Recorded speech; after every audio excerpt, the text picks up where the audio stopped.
African fathers at the birth door.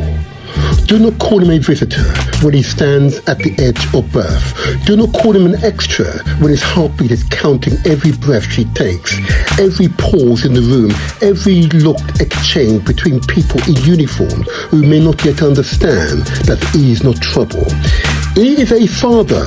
He is the hand that she reaches for when pain climbs the wall. He is the voice that says, she knows her body. He is the witness when concern is dismissed as panic, when fear is dressed up as attitude, when black pain is asked to prove itself twice. He has come through generations of men who were told to provide but not to feel, to stand firm but not to cry, to survive but not to speak. Papa Elijah carried silence like a second spine. He worked, he endured, he swallowed grief because history taught him that emotion could cost a man his job, his dignity, safety, his life. He loved deeply, but his love often carried without language. Dwayne came after him, caught between old thunder and new tenderness, trying not to become his father while hearing his father's silence echo in his own chest. He wanted to protect. Sometimes protection became control. Sometimes anger is only fear wearing an armor. Sometimes guilt sat beside him at the dinner table and called itself duty. Then comes Zion, standing in the hospital corridor, young, anxious, awake, watching the woman he loves tell the truth of her body while the system hesitates. He is scared, but fear does not make him weak. Fear makes him human. Love makes him brave. He remembered the men before him, the buried words, the unfinished prayers, the fathers who stood outside room they should have been welcomed into, the grandfathers who never learned how to say, I'm hurting, I'm frightened, I need help, I love you. Now he speaks, not to dominate, not to disrespect, not to take over her story. He speaks because childbirth is only clinical.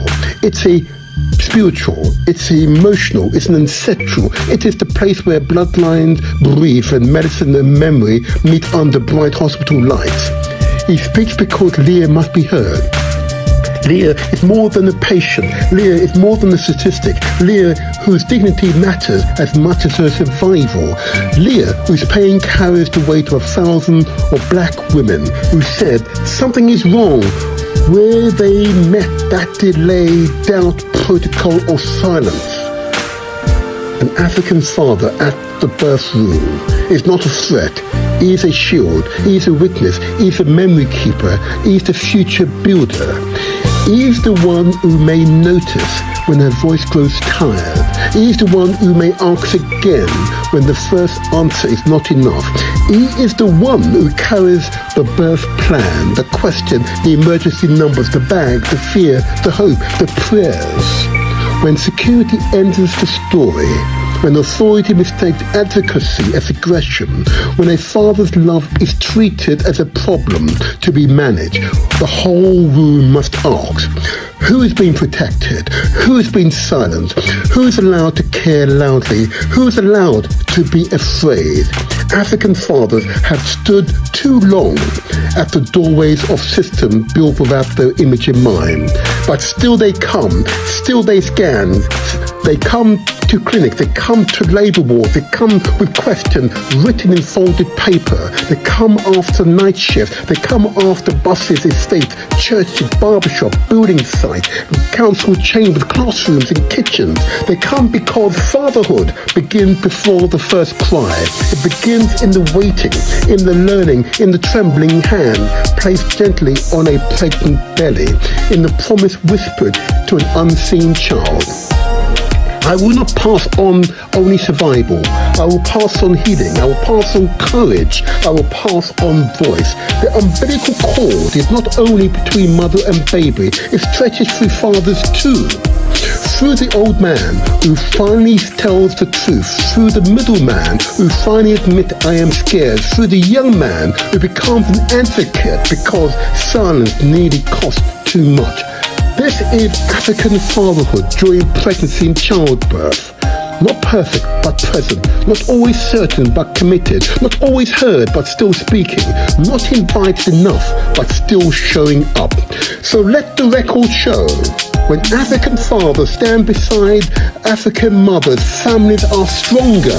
When African fathers are respected, care becomes safer. When African fathers are informed, questions become protection. When African fathers are allowed to love openly, generational silence begins to break.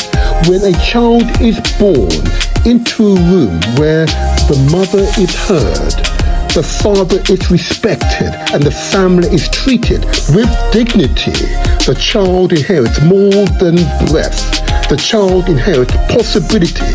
The child inherits hope. The child inherits a new legacy. Born African, no longer born silence. The Motivator Show. This is where we translate our words into action, and where success is ours for the taking. I know you like that. I know it was a powerful intro, huh? And that gives you an indication of what will come in approximately, 30 minutes time or less. Umbilical, the play. Why is that play important? It goes to the heart of any community, most certainly the African communities. Okay. Your wife, your long-term partner is pregnant. Mm-hmm. This is a time of our lives which is so important, that we are preparing for the next generation. But in so many occasions, it is time of stress, a time of horror. But yet, it is a time of great joy and pride. We'll examine the issues around pregnancy. We'll examine the issues around childbirth in this episode of The Motivator Show, because this is where we translate our words into action. And where success, I say again, where success is ours for the taking. Hey people, thank you for joining us today. You know, between now and our keynote dialogue, I've got a few campaign issues to bring to your attention, important issues to which we are committed to. I want to say this before I begin.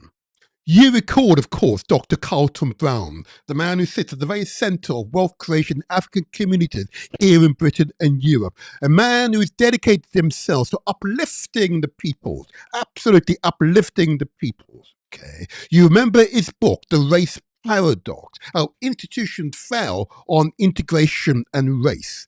And of course, he is, of course, the founder and leader of the Britain's Black Entrepreneurs Conference, which is now sold out. Yes, it is now sold out. So I can't play the video again. I'm sorry about that. But anyway. But nevertheless, we have succeeded in that goal. It is sold out. Well done to each and every one of you who bought those tickets. You will find this an enlivening experience, empowering experience. You meet people of like mind, business people, entrepreneurs. There are those who are founders, yeah? Those who are seeking to develop their skills, those who want to meet potential suppliers, want to meet banks, want to meet those people who want to invest in businesses. That's where they will be. That's Britain's Black Entrepreneurs Conference. It's now sold out. But I recommend, though, but Dr. Carlton Brown is a very cautious man. Okay. And he's judging how we're going to continue to extend this conference to an even much greater audience. Okay. He's being cautious. He's saying, well, of course, we have a venue, the Motivator. We have a venue, but should we get a bigger venue is the question. So what I'm going to do something quite unusual. I am going to replay the promotional piece that we have for him, okay? I'm going to do that. The reason why I'm going to do that is this. I want you to know what you've missed if those who have not bought a ticket. But those who haven't been able to buy a ticket this time around because it is sold out, okay, or those who would have bought a ticket but have left it too late, we still want you to register your interest. Yeah, that's what we want you to do. Register your interest. And if you're able to do so, that will persuade Dr. Carlton Brown to get even bigger venue. You never know, okay? You never know. It may work. It takes some persuading at times, but it may work. So go to their website and register your interest. But Dr. Carlton Brown, we say to you, praise be, praise be. Long may your works continue. Well done. Well done. Oh, in fact, let's do the official well done. There we go. Let's get on the screen. There we go. Yeah. Well done, Dr. Carlton Brown. It's sold out. It's sold out. Well done. Well done. Well done. Well done. We are continue to develop that wealth creation group of people, those who've got that drive, determination, who can run and manage some corporations. Those will be the center, very center of all communities, most certainly our communities. Praise be, praise be, praise be. And now I want to move on to another one of our campaign issues, of course. This particular platform, the Demotivatorshow, is organising, alongside the relevant officials here in Britain, a trip to Burkina Faso. Yeah, Burkina Faso. It's been officially endorsed. Yep, officially endorsed. You recall, we had the officials here when Pangya was here and gave us the official endorsement. Okay, and if we get enough of our diasporans come along with us, we may even have the opportunity to meet the great man himself, yeah? The inspired leader who's inspired African governance, African leadership across the continent and the Caribbean, is His Excellency, President Ibrahim Traore. But we most certainly are going to meet many of those around him, those inspired human beings who are transforming those three Sahel countries, the Burkina Faso, Mali, and Niger, who are showing the way forward, who are rapidly industrializing those countries who have been held back repeatedly by institutions and organizations to which we do not need to refer here today. But we're moving forward with determination. So if you wish to join us, if you wish to be a part of this official visit, you meet the people, be with the people, be a part of the people, and you're effectively going back home. Yeah, us of the diaspora, 300-400 years away from home, we're returning home. Sankofa. Yeah, we're getting what we're fetching that which we lost. Absolutely. If this is for you, I encourage you, let me encourage you to join us. I'll play this short video for you. Here we go. Discover Burkina Faso, the place of the rising spirit. The calling has gone out. Go to website address letsdiscoverburkina.com. Let's discover Burkina.com. You are invited to visit on 17th of March to the 1st of April, 2027. We are a holiday destination. Many investment opportunities. We are family friendly. A great place just to relax. Go to website address letsdiscoverburkina.com. Visit Burkina Faso. Visit Burkina Faso. Visit Burkina Faso. Visit Burkina Faso. Visit Burkina Faso. Yes. 17th of March, the 1st of April. It will be truly an inspirational, exciting experience. Join us. Oh my gosh, it'll be my first visit to the country. It will be fantastic. Oh my gosh. Oh yes. So please join us. You've got it. If in doubt, ask questions, of course. Ask questions, but don't sit on your hands. Don't sit on the sideline. Join us. Tens of thousands of people from around the world are visiting that place to see for themselves what is possible when you have inspired leadership, wholly supported by the people. Praise Jah, Rastafari. Oh yeah, oh yeah. I am high on life. Oh, it's so fantastic. Absolutely fantastic. The future is what we make of it. Yeah. The future is what we make of it. Oh yeah. I know others don't want you to believe that, but the future is what we make of it.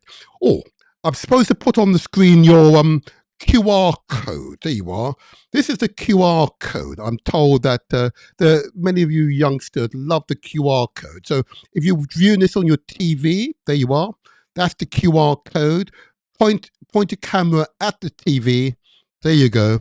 Take the QR code. There you are. That's it. I've fulfilled that particular promise. I haven't forgotten this time. There you are. Beautiful, beautiful, beautiful. That's one. That's an important campaign issue. I know you would all agree. I know you would all agree. It's an important step forward.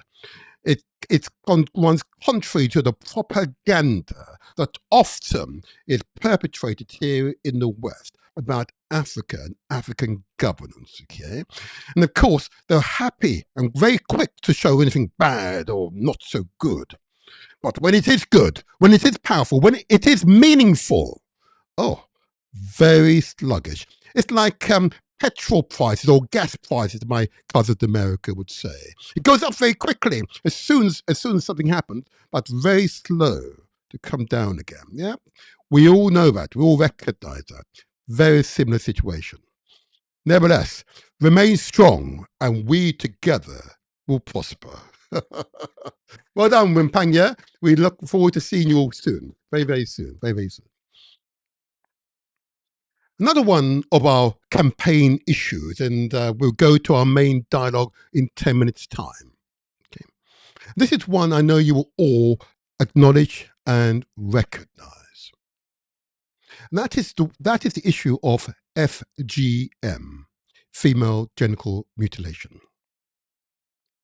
It is an important issue for the communities to not forget. More than 250 million women are FGM survivors. It is not for me to criticize so-called ideas of purity, yeah, or traditions. What I can report on are the women and girls to whom I have had direct contact with. Those who've experienced difficulty in childbirth, for example. Those who have ongoing monthly cycle problems. Those who simply have emotional trauma that they have to cope with. And those who lament that this particular practice remains part of their traditional practice, even though the laws of the land may exclude such practice, outlaw such practice. So we here in the Motivators Show are unrelenting in tackling those issues which do not get and receive general media coverage. Those issues that have profound impact on the health and well-being of women and girls within the communities. And for that reason, if only alone, we must tackle it. We will not be controlled by big media. We will not be persuaded by those who say otherwise. We are going to be on the side of women and girls and protect them from a practice which clearly is harmful to their long-term interests. And if I've got it wrong, I invite those people who suggest that we have got it wrong here at the Motivators Show. Please contact us, reach out to us. Love to hear from you. But until such time, we've not yet received even one contrary message from the audience. We ask you to join with us and join with those great women who are campaigning to eradicate this practice. A good friend of the Motivators Show, you recall, is of course former councillor and former mayor of Southwark here in London, Naima Ali. A quite remarkable human being, She's full of compassion and love, determination and focus, highly intelligent, but highly, highly, highly determined to protect the next generation of women and girls. And we have no choice but to join with her. If in doubt, ask questions, we say. If in doubt, ask questions. We want you to listen to the words. Listen to these words. Naima Ali, FGM ambassador for Southwark in London, is the founder of Unshackled Duma. Unshackled Duma is a London-based organisation that empowers women and girls, particularly from Black, Asian and world majority community and Muslim communities. The organisation focuses on promoting self-empowerment, autonomy and advocacy with a strong emphasis on combating female genital mutilation, FGM. It raises awareness about FGM's harmful effects and supports survivors and works towards eradicating the practice. Unshackled Duma can be contacted via this email address: unshackledduma followed by digit 2 at gmail.com. I repeat, unshackledduma followed by digit 2 at gmail.com. I know you would agree that is a worthwhile campaign to join. You know, you don't have to be part of a community that's impacted by FGM. You just got to care, have a big enough heart, to care enough to join with others to help to eradicate what is a heinous practice. I cannot understand how it had become entrenched in some of our communities. I just do not understand. And if you speak to the women, if you speak to the girls for whom this practice has been experienced, you have no choice but to agree with me in the assessment here at the Demotivatorshow that this is a practice that must be gone. We say to Naima Ali and all the FGM champions, the ambassadors, those who are campaigning, we're with you and we will never leave you. Praise Jah, Rastafari. We will never leave you. Yeah. Thank you to each and every one of you who supported the campaign. And those of you who are considering, this is a recording, so you can always replay it. Just so you've got all the details. We encourage you to reach out. You will not be judged. I say again, you will not be judged. Praise be. Praise be. Oh, we've got 7 minutes or so now before the main dialogue. It's going to be so exciting. I have to tell you, it'll be so exciting. Another issue, which is not being discussed, just like FGM, sufficiently in our communities, sufficiently. FGM most certainly not being discussed. And the issue of climate change is not also being discussed. I know when you weigh climate change, the cost of living crisis, I get it. I get that. The problem is, of course, that we are the current guardians, we're the current stewards of the world today. And what legacy we bequeath to our children, they will judge us by. Climate change is a clear and present danger and will ravage the world. It will have catastrophic impact on the world. Not this year, not next year, but give it another 50 years, 100 years, 200 years, another millennium. And the profound impact of this industrialized age, which has released tens of trillions of tons of carbon dioxide into the atmosphere, atmospheric warming gases, will have profound legacy into the future. It is, I urge you, our responsibility today to take action. So recycle where you can. Demand your policymakers seek out sustainable energy sources, not energy sources that releases carbon dioxide into the atmosphere. That we all live in a world, in a way that doesn't damage the earth. Mm-hmm. Is that unreasonable? Is that unreasonable? There are countries right now suffering the consequences of climate change, not least the United States of America, where you have a person in that house in America who's a denier, despite the fact the house is burning down around him.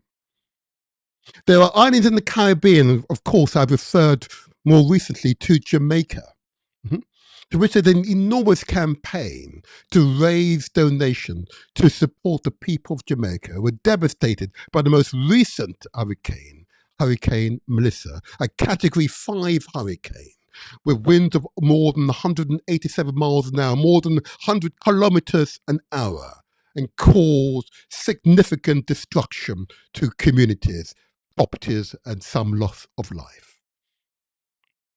We here, indeed, I'm based here in Britain, we're relatively comforted that we are not there. But the devastation caused, and there are people today still living with that devastation. Notwithstanding the weaknesses, evident weaknesses of the Jamaican government, failure to distribute that emergency donation that we all committed and delivered to the Jamaican government in an expedited, speedy, efficient manner is indeed a national disgrace. You recall, we had a good friend here of the Motivator and that's of course Julian Robinson MP, the shadow finance minister, spoke here on the Motivator Show. He spoke eloquently of his commitment to the country, the commitment to the people, but he expressed misgivings, shame for the behavior and incompetence, I have to say, yes, incompetence of the Jamaican government, not recognizing the emotional entanglement of our efforts here to raise donations, to deliver to the Jamaican government, and was promised even by the High Commissioner here in London, they promised it will be distributed, expedited, efficiently, go to those in greatest need, only to discover through an independent agency of the government, the Auditor General, that in fact, 7 months after Melissa, less than 2% of the donations, in other words, 98% of the monies delivered to the Jamaican government had yet to be distributed. 7 months, and there are people living in destitution. Yeah. There's an organisation here in Britain named PNP UK, a group of people totally committed to supporting those in Jamaica in greatest need. And of course, we do this one building at a time, huh? Yeah. They're committed, in this case, to support a school, what they call a basic school in Jamaica, for babies, for little ones. I'm going to play you the video from the school principal in a moment. Totally committed to bring that school into complete use. You see the evidence of the damage caused by Hurricane Melissa. And I know you will all understand when you see babies affected as a result of adult actions, it is our responsibility as human beings, regardless of your ethnicity, as human beings to reach out and support those babies. And for that reason, here on the Motivator Show, in each of our live episodes, we've given light to this fact and give support to this school in Jamaica, okay, so it can build back better. I've been informed by PNP UK that indeed representatives will be in Jamaica in August, mid-August, to share with the school principal, hand over to the school principal, the donations and the materials that donations is able to deliver, to help that school get all the materials it requires so we can deliver a first-class education to the little ones, as the school principal says. And we'll have PNP UK here in the studio to account of what was delivered, and we hope we're able to demonstrate to us all, to all of our satisfaction, openness and transparency, integrity above all, is their motto. Well done, PNP UK. But before any further ado, I just want to play this short video. I know you will all understand the importance of this particular appeal. Alexia Lewis Hines, principal of the New Building Early Childhood Institution in New Building, Nain, St. Elizabeth. We were adversely affected by the passing of Hurricane Melissa on October 28, 2025. And as such, we lost our school roof, we have lost furniture, books, and other learning materials for our young ones. I am hereby making a plea asking for any contribution that can be given to assist us in further renovating our school building so that our students can return to some semblance of normalcy. We have already received some donations and we're able to cover half the roof. The other half is patched up with the old zinc that was there from before. And as such, any contribution is an investment in our young ones, the future generation. And so this is my plea, asking for any contribution that can be given in assisting us to be better able to facilitate our young students. Thank you so very much. New Building, Early Childhood School, New Buildings District, Nain, St. Elizabeth, Jamaica. On behalf of PNP UK, we hope you would agree that this school needs to be rebuilt so that the children can enjoy the teaching and learning experience. Support the Hurricane Melissa Disaster Relief Fund to build back better the school. Send your donation, whatever you can afford, to PNP UK. That's at NatWest Bank, sort code 600802, account number 298612333. And in the bank reference, please quote DRF Melissa. Thank you for considering.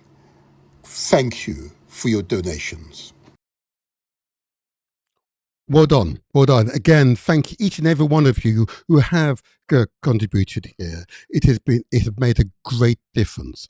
And I say again, every penny, every cent will be accounted for. That's so important. Integrity, transparency, integrity are the key words here, unlike the Jamaican government. I'm sorry, I have to say it loud. In fact, the Auditor General has said it extremely loud. It's an official report. And if those of you in doubt, I'm happy at a future day to remind you of the special episode we had with Julian Robinson MP, the Shadow Minister for Finance. And we went through the report together online. It's online, available online. And if it's not available online, I can download it for you and supply it if you so wish it. Okay. Together, we will make the difference. Praise be, praise be. And long may PNP UK continue their great work. We look forward when they visit Jamaica in the middle of August that they will come back and give us a true account of what you did. What you did, your contribution has made to the people in Maine, in Jamaica. Thank you, thank you. And together, we will make the difference. Please be, please be. I think we may have just time for just one more quick announcement. Then I'll go to the important keynote dialogue. The dialogue is going to be an important one. I just want to fit this one in very, very quickly, and this one is important. You recall we did an episode of the Demotivatorshow when we looked at South Africa. Mm-hmm. And it was pretty clear, that there's something going on there in South Africa. Either people's opinions are being manipulated. I want to remind the audience that the South African economy, 98% or so of it, are controlled by Europeans. Yes, and Americans. Not by the African majority. The economy, note, where the wealth is created, where the power is being wielded. Those very same people own social media in South Africa and most certainly influence social media across the world. I shared with you a exercise I carried out on 3 separate occasions, 3 different locations, in which I became an African who just re-entered social media, but interested to visit South Africa. All I received was the most negative social media post about my fellow Africans you could possibly have received. It was absolutely awful. It is clear that the peoples, the African peoples in South Africa, their opinions are being heavily influenced by those who control the economy of South Africa. If I've got that wrong, I invite you to say otherwise. I'd love to hear from you. Yeah. Even the most hardened protesters I've spoken to in the past few months have begun to recognize the manipulation, because continental African immigrants, so-called, in South Africa, it's less than 4%. There is no way they can have a measurable impact on that economy to the extent which has been implied. No way. No way. It's impossible. There are many capable, truly capable, there in the country who will lead them out of this destitution. Many capable. So I'm not going to criticize my cousins in South Africa. I'm not going to do that. Okay. I'm pleased that the 30th passed without relatively little incidents. But this is a lesson for the entire continent. That if your media is in foreign control, it is highly probable that foreign influence will control that media. Yes? Kind of logical, really. At some point, as they've done in Burkina Faso, Niger, and Mali, heavily regulate, particularly foreign-owned news media, who may be given, therefore, the opportunity to heavily influence the attitude and behavior of local citizens against the national interest. At some point, we all say to ourselves, enough is enough. Praise be, praise be. I want to say to all my South Africans who I've spoken to, for whom this reality is clear and they've faced it head on, don't need to apologize. No need to apologize. I realize. I don't need to apologize. We are with you. Tell us what you need. Tell us how we can help you to realize your ambition for the country. And together, we will make the difference. That's how Pan-Africanism works. We are but one family, one people. Praise Jah, Rastafari. That was the announcement I wanted to make. Thank you. Thank you for staying with us. Without further ado, I now need to turn to the subject of this particular episode of The Motivator Show. It is a profound subject. Those of you who are now mums and dads, and where you are mums and dads through mutual collaboration and understanding from day one, that's the group I'm particularly talking to. I'm not talking to the group who decided to have a child without one or other in total agreement. Not responsibility of both parties for the creation of a child. I'm not talking to that group, okay? And I know there are many, but I'm not talking to that particular group right now. I am talking to the group where there is an intention at conception, an intention. Where the mum and dad, man and woman, are working together, and they are a unit, complementary skills and experience, and coming together in common aim and common purpose. And understand if we work together, we're more likely to succeed together. And I know that those words for some might sting, and I get it. The way I get it. So even those of you who find yourself in this situation and don't have that male advocacy, I get it. My heart goes out to you. We here as a community need to have that particular discussion. We definitely, most certainly, we cannot, I recommend we cannot and should not allow situations in which 40, 50% of our children do not have mum and dad in the home working together for the child's interest. We need to have that discussion, but that's a discussion for another time. Today's discussion is where we have that unity of purpose. And the role of dad, the role of fathers, the fathers to be in the entire process of maternity. Mm-hmm. There's much lessons here to learn. Okay, we're based here in Britain. This may not be the case in your own countries. Don't misunderstand.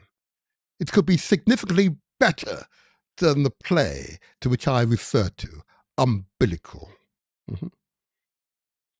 But this play does relay experiences and key messages which have been sort of generational, and waiting for this play to happen. Mm-hmm. I want to compliment Tony Seeley, of the Black Men's Consortium. Men who've come together in common aim and common purpose and are sharing those deepest feelings amongst themselves and are going through that healing process, working together, supporting each other. Yeah. Well done, Tony. Well done to all members of the Black Men's Consortium. Well done. And I was so privileged to go along to the play and experience it for myself. Oh, gosh, it was truly an experience. I won't give too much away right now. It was truly an experience. I can't give you a date for the next showing of the play, but there will be significant follow-up work following this airing from the cast and the writers on this particular episode of Demotivatorshow. We will have some follow-up actions, call to actions, if you like. We don't sit around just talking about these matters. Okay, it is vitally important. It is vitally important that we take control of these processes, that we assert ourselves as prospective fathers, as fathers in these processes, that we make a meaningful contribution to improving the quality of those services. Okay. We have local council, local MPs here in London, and one I could mention is Councillor Evelyn Akoto, leader of, and chair, I should say, co-chair of the Southwark Maternity Commission. We'll get her back here in this studio in the not too distant future. We're going to have that discussion. And I know she'll make reference to Umbilical, the play. It speaks to the issues raised in the Southwark Maternity Commission. Well done, Councillor Evelyn Akoto. She has been a guest here on The Demotivatorshow. But the issue are close to heart, and they are indeed profound. So without further ado, I want to now get into this, and I want to tackle this in a way that makes some sense, okay? So I'm going to play, first of all, the intro video, okay? That's what I'm going to do. But before that, there's a small thing I want to do, and I know each of you will understand. I'm told I don't do this enough, so I'm going to start doing it. I'm told I'll start doing this. This is just for us here on The Demotivatorshow, and I know you would understand why we've included this particular video in this show. Before we continue, we ask for your support. If you believe in the mission of The Demotivatorshow to inform, inspire, educate and empower the African diaspora and our friends around the world, please take a moment to like this video. Every like helps more people discover these important conversations. Leave a comment below. We read your views, your experiences, and your suggestions, and they often help shape our future programs. If you've not already done so, subscribe to the channel. We are building a growing community of people committed to truth, self-determination, Pan-African progress, and a positive change. Please share this video with your family, your friends, your colleagues, your social media networks, and share could be the reason someone discovers information that changes their perspective forever. And finally, press the bell icon and select all notifications so you never miss an interview, analysis, a discussion, or a special broadcast. Thank you for your continued support. Together, we inform, inspire, and build a brighter future. Welcome to the Demotivatorshow.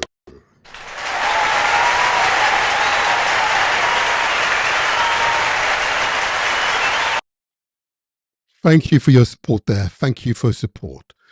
Now, without further ado, I now want to move over to the keynote dialogue. There's a short intro video, then we go straight into the keynote dialogue. I know you would appreciate the intro video. Here we go. African fathers at the birth door. Do not call him a visitor when he stands at the edge of birth. Do not call him an extra when his heartbeat is counting every breath she takes, every pause in the room, every look exchanged between people in uniform who may not yet understand that he is not trouble. He is a father. He is the hand that she reaches for when pain climbs the wall. He is the voice that says, she knows her body. He is the witness when concern is dismissed as panic, when fear is dressed up as attitude, when black pain is asked to prove itself twice. He has come through generations of men who were told to provide but not to feel, to stand firm but not to cry, to survive but not to speak. Papa Elijah carried silence like a second spine. He worked, he endured, he swallowed grief because history taught him that emotion could cost a man his job, his dignity, his safety, his life. He loved deeply, but his love often carried without language. Dwayne came after him, caught between old thunder and new tenderness, trying not to become his father while hearing his father's silence echo in his own chest. He wanted to protect. Sometimes protection became control. Sometimes anger is only fear wearing an armor. Sometimes guilt sat beside him at the dinner table and called itself duty. Then comes Zion, standing in the hospital corridor, young, anxious, awake, watching the woman he loves tell the truth of her body while the system hesitates. He is scared, but fear does not make him weak. Fear makes him human. Love makes him brave. He remembered the men before him, the buried words, the unfinished prayers, the fathers who stood outside room that they should have been welcomed into, the grandfathers who never learned how to say, I'm hurting, I'm frightened, I need help, I love you. Now he speaks, not to dominate, not to disrespect, not to take over her story. He speaks because childbirth is only clinical.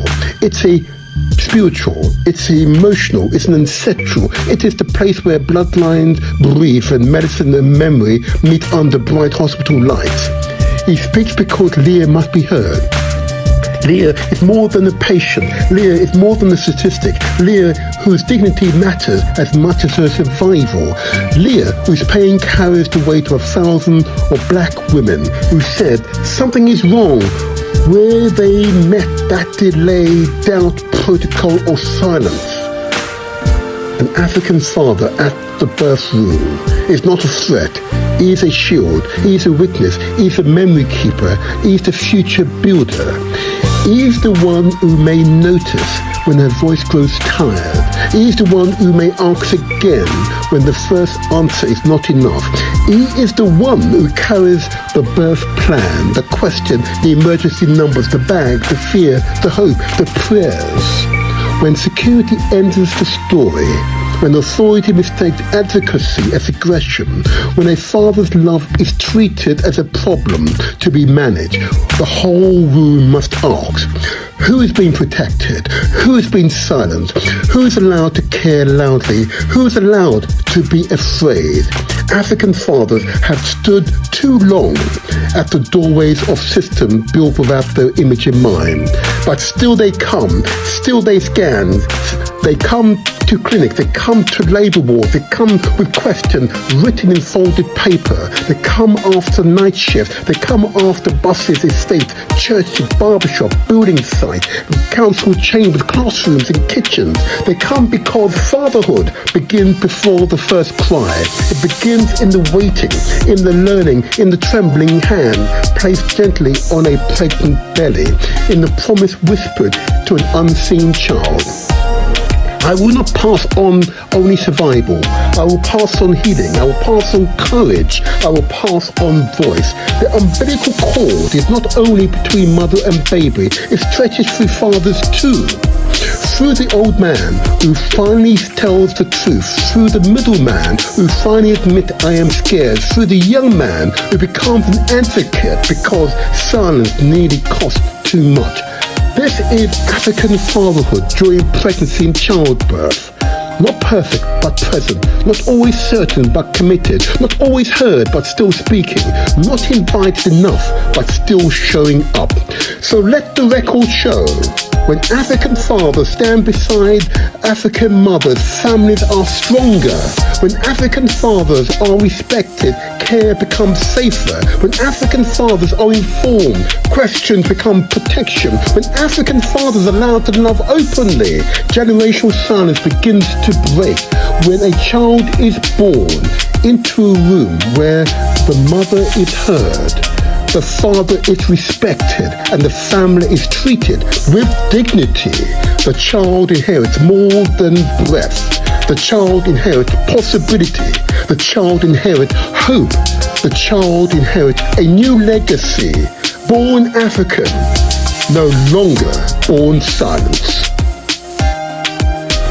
The Demotivatorshow. This is where we translate our words into action, and where success is ours for the taking. African father. Hope you like that. It took a while to produce. Yes, powerful info. It's now time for umbilical. There's a lot of movement going on here to get the cast in one place is most challenging, but there's a lot of moving in the background. Ignore all of that and just focus on the personalities. Focus on what they say. Focus on their passion, their love for themselves, for their family, for the mothers, their love for the mothers. It is absolutely wonderful, absolutely wonderful. And together, I say again, together, we will transform the world. Here we go. Umbilical, a new play about fatherhood, hope, and resilience. It's not just a play, it's an experience. You will feel it, you will question, you will leave different. It's the motivator here, and this is where we translate our words into action. And where success, I say again, where success is ours for the taking. I've got another inspirational podcast ahead of us today, people, and this will address an issue not often discussed, but one we are going to discuss today. And I had the great pleasure of attending a play here in South London entitled Umbilical. Cool, get it right. And why that's significant? Because it's addressed an issue that men very often don't discuss. What happens during your wife, your partner is now pregnant? What should happen in relation to fathers during that period of pregnancy? Okay. Did you go along to the antenatal clinics? Were you introduced to the matrons, to the maternity nurses? Did they explain to you what you should expect to happen? Did they explain to your partner, to your wife, what you'd expect to happen? At the end of the maternity, did you experience trauma? You're forced to make a decision that could have been a life or death decision. Pretty deep, huh? Pretty deep. But these men, yep, and women, I believe there are women in the room as well, were able not only to crystallize his issues, really to crystallize his issues for the audience, but I went along, it was truly an emotionally invoking experience. And most certainly led to a position in which the audience wanted follow-up, call to action, change to the current system. Oh yeah, we can get right into it. The details will now follow. I'm going to ask the great men. I'm going to call them, I know they'll understand, these great African men, yeah, from the Caribbean and from the continent, to introduce themselves. Now, who's smiling first? I see a man oh, no, let me go to the man who's walking around London. Yeah, he's actually walking around London. He's got his headphones on. Sir, can I ask you to introduce yourself? Your name and the role you play. Oh, he's asking me to hold now. Okay, let me go over to the other man who's in white, who's just turned his head towards the camera. I'm going to invite him to introduce himself. Please, sir, go ahead.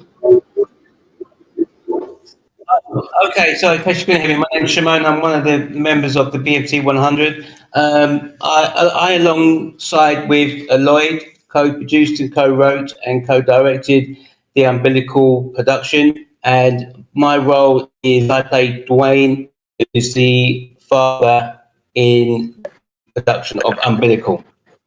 I'm going to pass you over to Errol, who played... My name is Errol. I play Papa Elijah.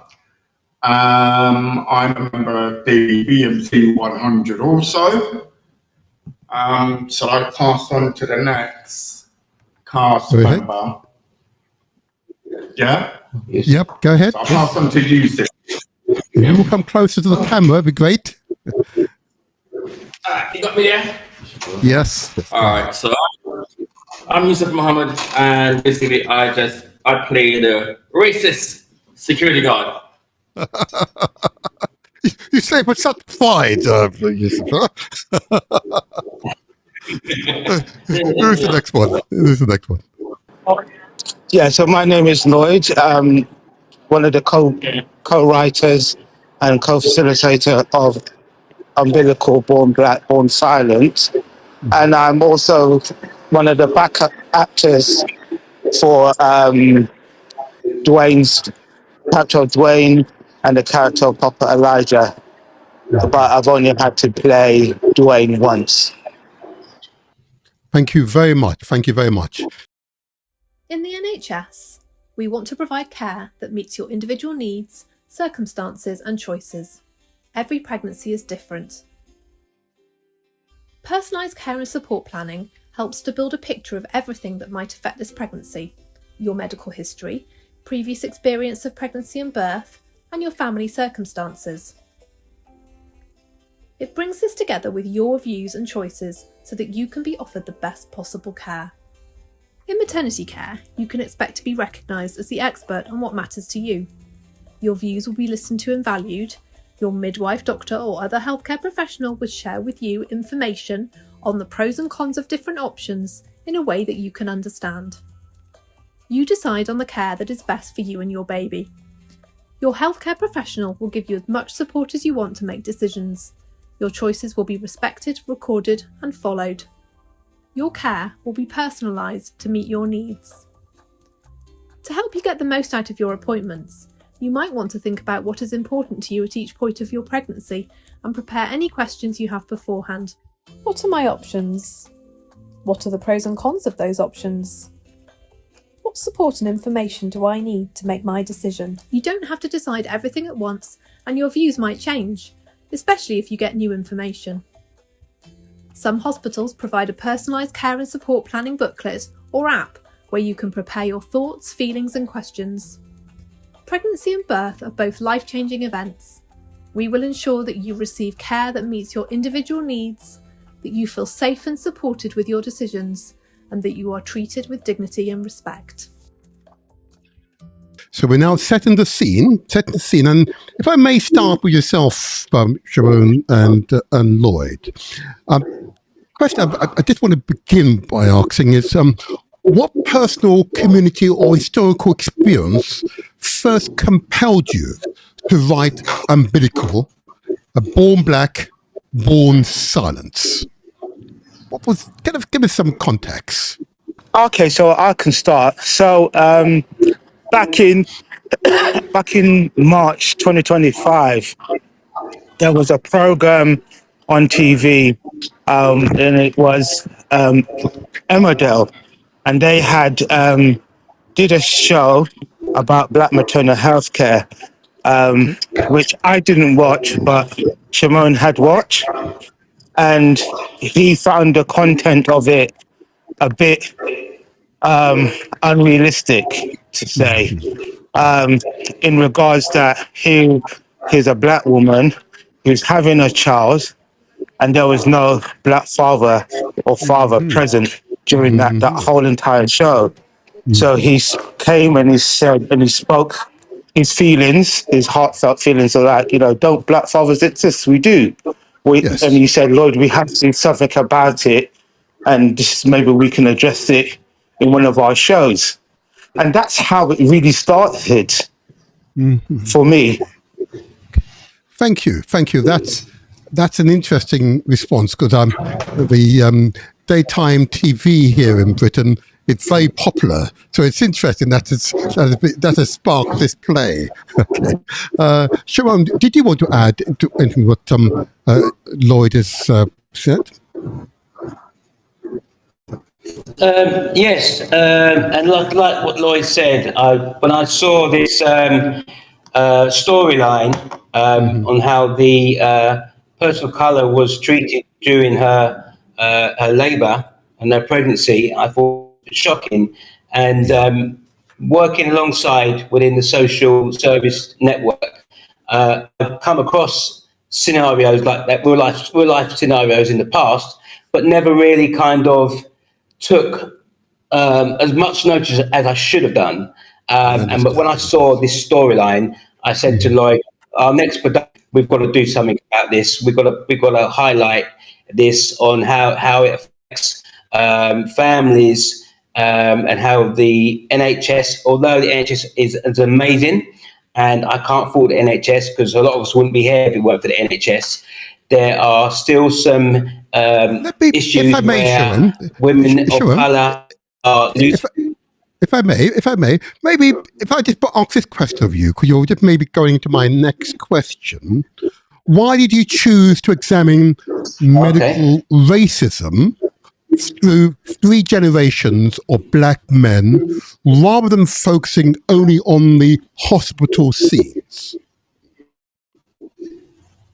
That question I'm going to go over to Lloyd. Okay, all right, okay. Go ahead, Lloyd, you hear that? Yeah. So the reason why I posed the issue of intergenerational, grandfather, father, and son, is that there's a lot of trauma within families, especially black families, that's unresolved or often kept quiet and silent. So I really wanted to demonstrate that how the silence and the pain is from men is often unspoken, often not seen, and often not interpreted. So that's one of the things that I really wanted to bring out in the performance. And you did it well. I must say, you did it well. And inevitably, I have to ask this question: what do you want the audience to do after watching the play? For example, do you want them to talk differently about the issues, parent differently, or challenge institution differently, or all 3? Sharon or Lloyd, which of you want to answer that question? What do you want the audience to do after watching the play? Talk differently, parent differently, or challenge institutions differently, or all 3? So I'll answer it. So one of the things that I wanted to convey through the play was to have a dialogue between within the Black community and within the NHS, because there was a high rate of health inequalities and health disparities, especially with Black women going into maternal care, the way that they were treated, the way that they were spoken to, not believed. When they asked for pain relief, there was often denied, or accusation that they only want it because they wanted to get high. So I really wanted fundamentally to start a conversation and then maybe do some campaigning to say enough is enough. And this is, because had this happened to white women, it will be classed as a national crisis, a pandemic. Yes.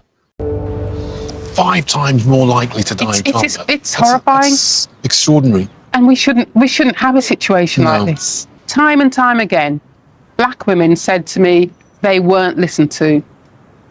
Yes. Yep, we completely agree with you here on the Demotivatorshow, and this is a failing within the current systems we have at the moment, and you are right.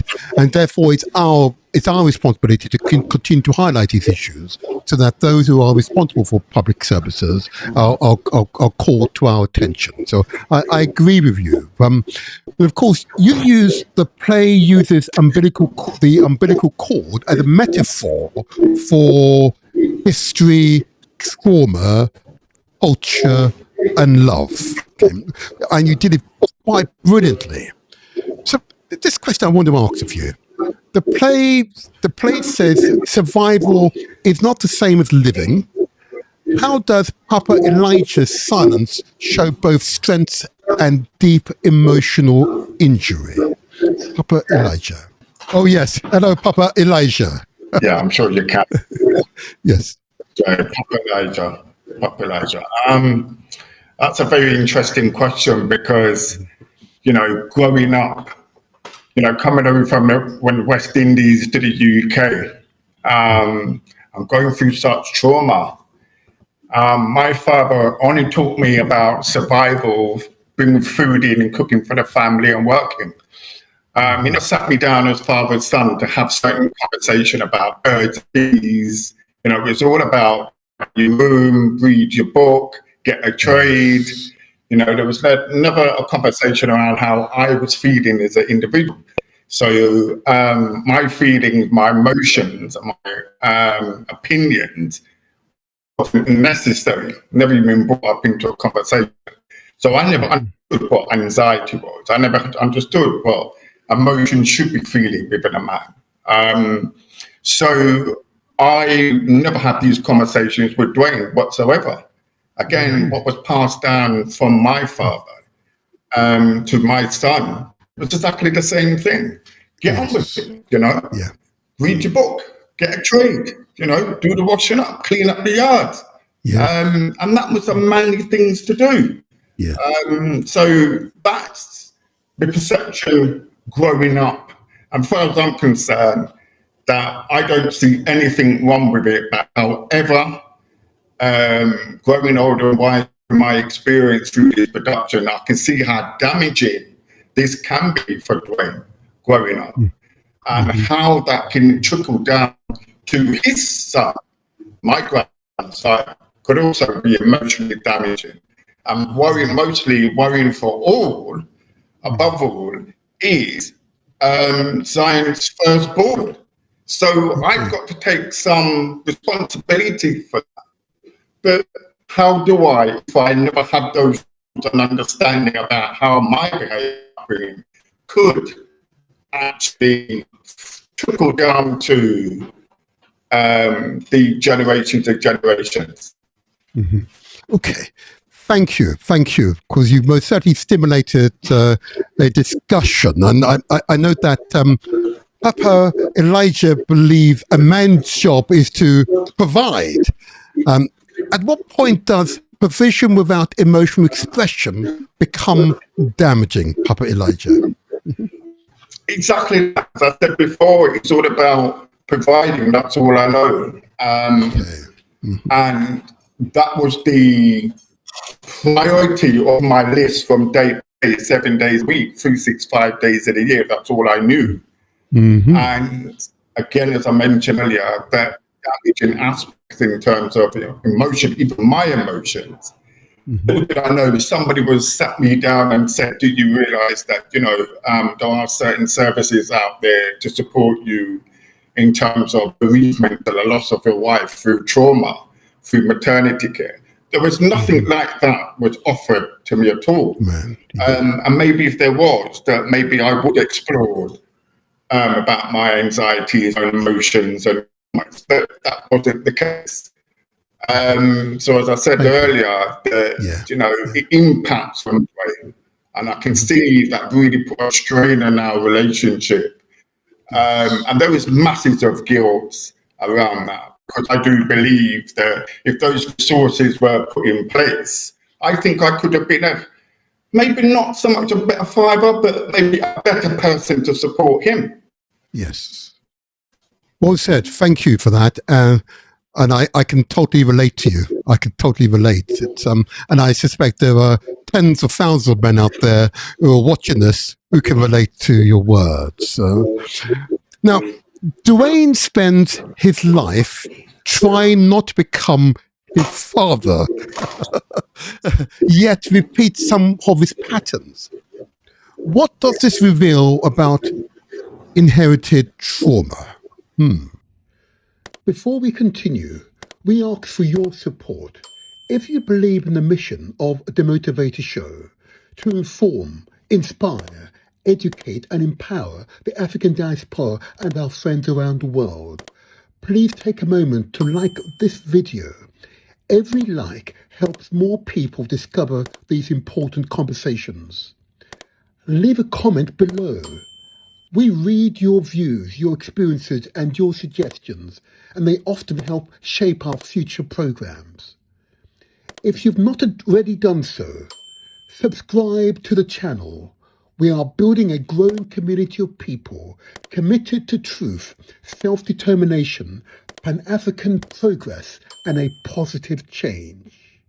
Please share this video with your family, your friends, your colleagues, your social media networks, and share could be the reason someone discovers information that changes their perspective forever.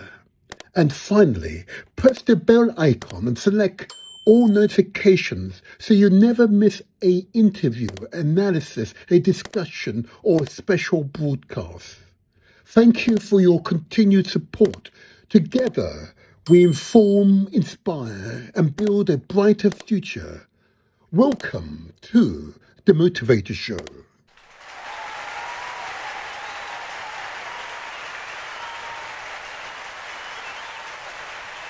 Well, you see, because he was raised just with his father, because his mother died when he was a baby.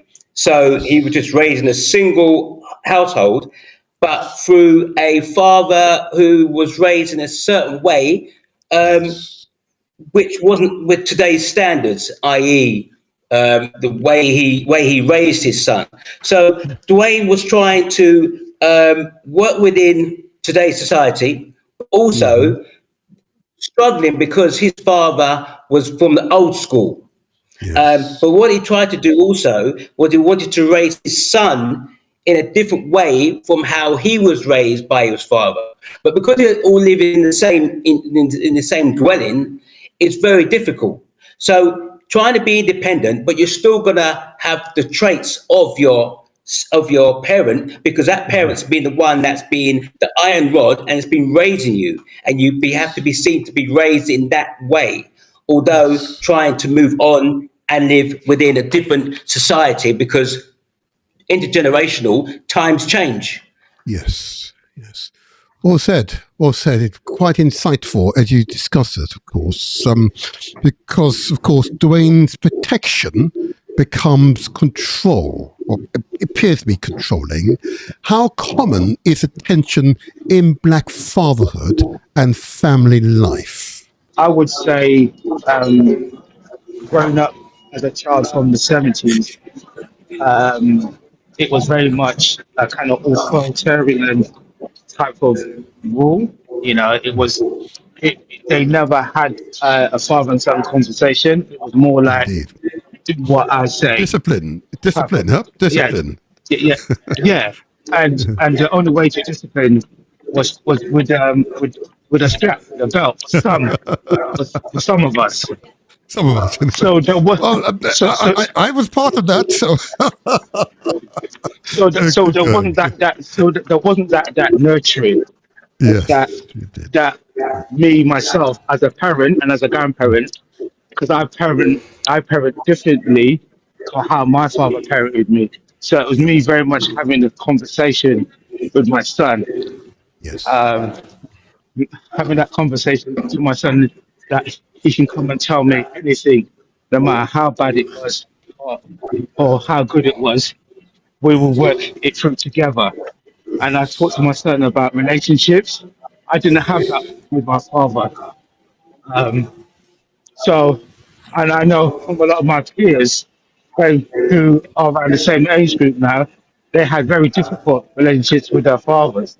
And some of them don't have a relationship with a father like I myself would have with my son. I have a very healthy relationship with my son, and I know other members within the BMC have an equal and wonderful and joyous relationships with their sons. I mean, Shamon's got three beautiful sons that he engages on a weekly basis. He's a grandfather. He's an active grandfather, and so is Errol, and so is Yusuf.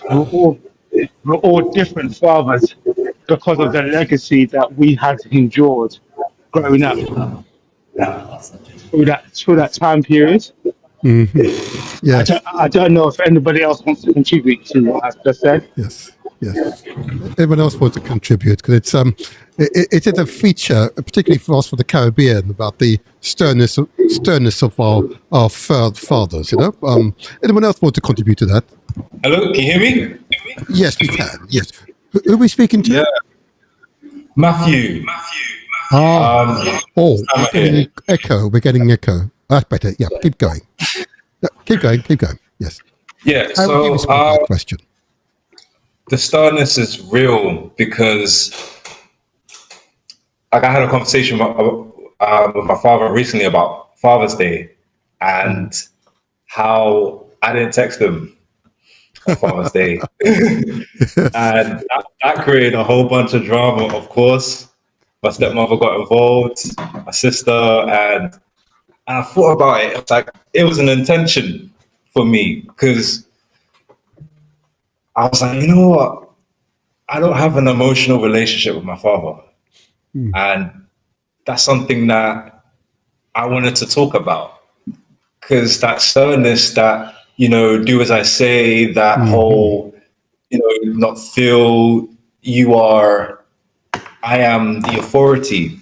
Yes. I wanted to know where that came from, and I wanted to dig deep underneath. And my father was honestly like, he was in survival. He was in fear of the world that he was living in. He grew up in a time where he had to provide, he had to protect, but also navigate terrain that I am speaking of privilege that I don't have to navigate.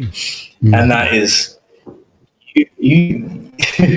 you're a person that you gotta hold everything in and present yourself as someone who is stable to be able to work. You know, my father is a tradesman, you know, so he had to build relationships in his community that did not look like him, that did not speak the way he spoke. And so when I think about how he spoke to me about, you know, how do I interact with my community? There wasn't a conversation about that. It was about make sure you work, make sure you get a trade, make sure you have a qualification. Yes. That was the emotional landscape that we was dealing with. So I think when I think about today in terms of how I deal with my emotions, I think about how linear or one-dimensional I've become because I didn't get taught, like, you know,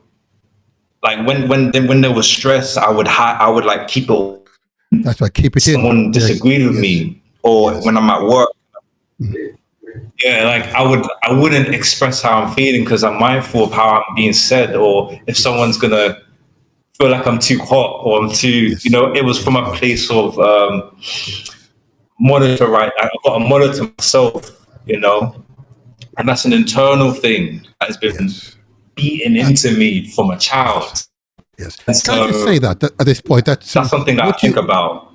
Yeah, well, what you're expressing, of course, is very common, particularly for men from the Caribbean. Very, very common. Very, very common. You're right. Very much in survival mode.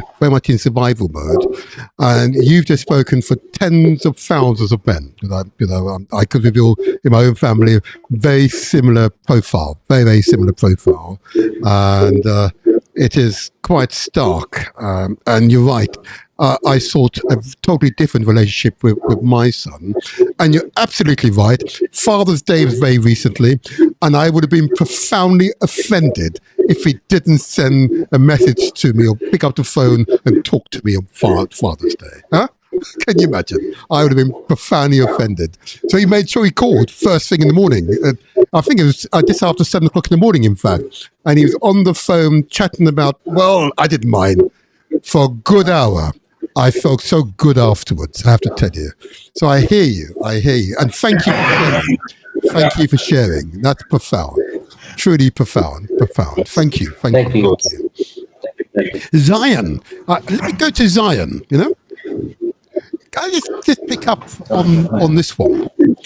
Zion wants to speak where previous generations stayed silent.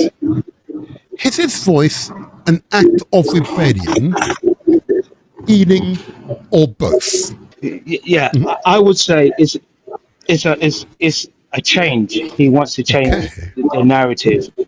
He wants to break, in a brighter sense, the silence. That's it. He wants to be an advocate for his partner. He wants to support his partner. He wants to go through the whole process without getting tied up in. Look at it this way. I remember a time growing up as a child. As men, you were not invited into the labour ward. You had to wait outside the labour ward.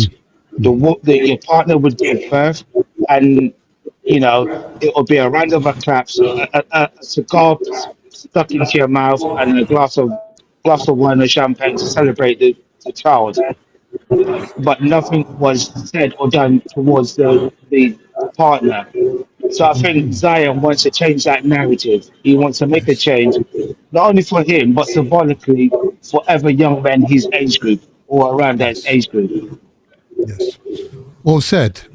And I don't mind sharing with you and the rest of the Demotivatorshow audience that my very first child, and we're going back a good few decades now, my very first child, the matron almost excluded me from the maternity, from the delivery room. Almost.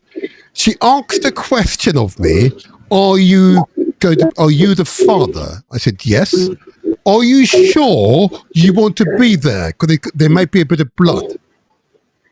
I was questioned if I wanted to be there. I said, well, absolutely I want to be there. This is my first child, The greatest gift a woman can give a man, and that's a child. This is a miracle. Why would I not want to be in there? And do you know this matron paused, looked, and tried to make an assessment, and then agreed that I could enter the delivery room. Wow. My credentials were questioned. My sincerity was questioned. I found it profoundly offensive. I kept my cool, don't worry, I kept my cool. But I absolutely was going to be there to be part of my the experience of my first child, beautiful daughter was born. And I can assure you, those dads to be, it was one of the most enlivening, the most incredible experience you ever will go through. Yeah. Absolutely. Thank you. I shared my story. Anyone else in the cast want to share their own story of that delivery room experience? You know?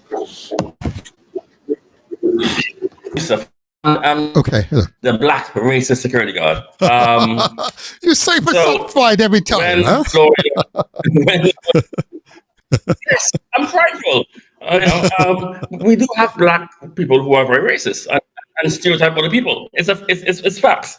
But no, seriously, when Lloyd and Shimon came, so when they came with the playwright, I was very shocked because I've never seen or heard anything from from the male perspective, especially a black male perspective around maternity.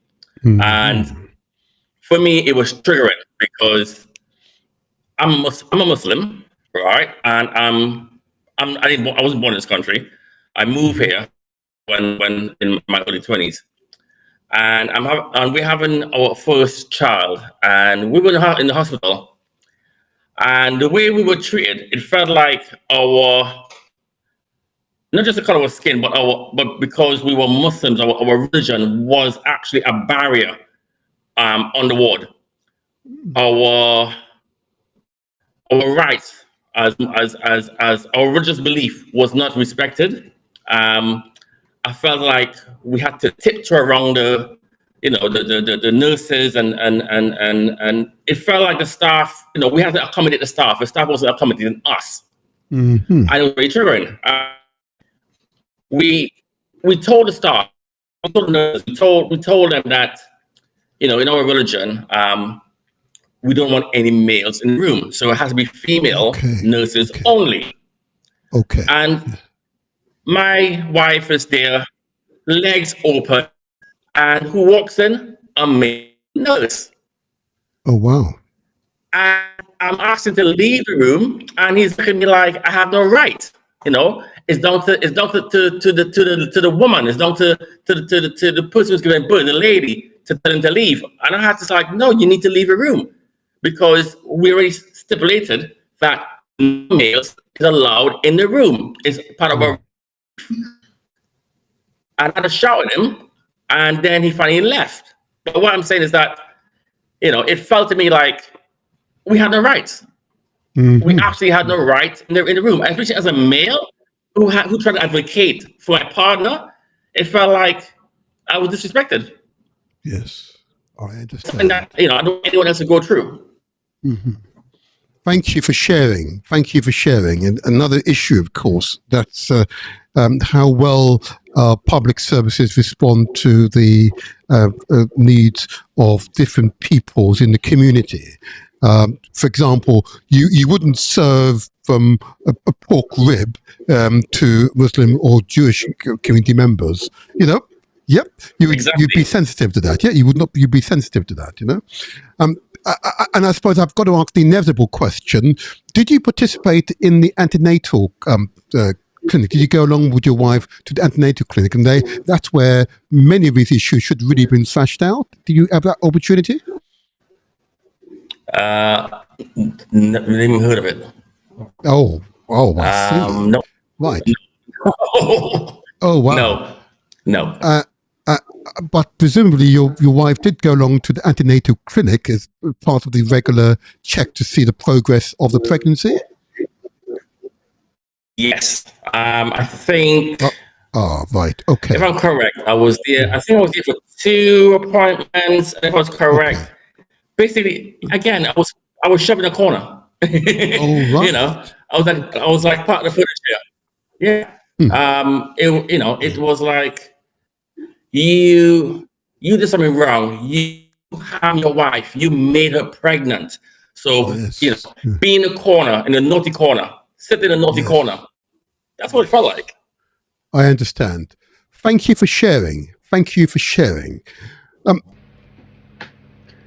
Yes, prospective fathers should attend antenatal appointment where possible, with the mother's agreement. They should not be treated as spectators. They are a part of the child's life and the mother's support network and the safety system around the pregnancy. They become informed advocates. This is especially important where black mothers and families fear being dismissed or not taken seriously. A father who has attended appointments is more likely to know the history, the risk, the agreed care plan, and when to challenge respectfully but firmly. I did want to just continue on our dialogue with this, that the play presents Zion as an anxious, vulnerable, and courageous. Okay? How does this challenge older ideas of black masculinity, or does it not at all? I say again, the play presents Zion as anxious, vulnerable, and courageous. How does this challenge older ideas of black masculinity? Who wishes to respond to that question? It challenged it by breaking down those stereotypes and those kind of masculinity issues, which I think was very demonstrated very much in the play by, Zion wanted to be present. It showed his vulnerabilities, in the scene when he wanted to decorate when he's trying to decorate the room, he was taking his time, and then his partner Leah had to really impress on him and need it done, and how he responded to her in an emergency, and him, phoning around his dad, trying to advocate for her at the hospital. I mean, other generations would have just said, "Oh, she's in good hands. Let the nurses deal with it." Yeah. Yes, I think we've heard most of that. Okay, and I think if I understand what you're really saying is that whilst he possesses those qualities, both vulnerable, he's anxious, of course, because he's anxious because he's clearly not been prepared. He's vulnerable, of course, because the lack of information means that he's uncertain what may happen during the process, but yet courageous because he still stood his ground. Okay. But those are qualities that we all possess. We're always anxious, we're always feeling vulnerable, and we most certainly have to be courageous. It is interesting. I wonder if other cast members have got a view on this. Is Zion being presented as being both anxious, vulnerable, and courageous? And does that challenge ideas of our masculinity as black men? I now move on to Leah. I want to move on to Leah. Now, she has less stage time, but yet she drives the whole story. How does the play ensure black women's pain is not treated as background noise? Because I must say, I felt a lot of pain for her, I have to tell you. But anyway. It was one of the ways how we did the show. This is one of the first productions we've ever done at the BMC where we've had females in our production. Hence why when I was watching the TV program and what's happening to this mother who was going through labour, it was very important that we had to portray it in its reality. So we needed a female cast to be put in there, as opposed to playing a male person who's been a female. So although it's very important to have a female in there, and this is like the first time we've had our productions in there, and for research, we had women that would come to the BMC and tell their story of what happened to them, which made it so powerful. You know what? The only way we could actually create this piece is to have Leah in it. So although her scenes were short, from start to finish, she was presented all the way through, but just not seen visually throughout, because a lot of it was through the eyes of obviously the interfamily, interracial family, from the male perspective. Yes. Obviously, it's the woman that goes through the labour. It's the woman that carries a child for however long, 9 months, and goes through it emotionally. But we wanted to make sure that it was still had an. With the storyline, was very important to have it from a male's perspective, Hence why Leah's scenes were short, but her journey was throughout.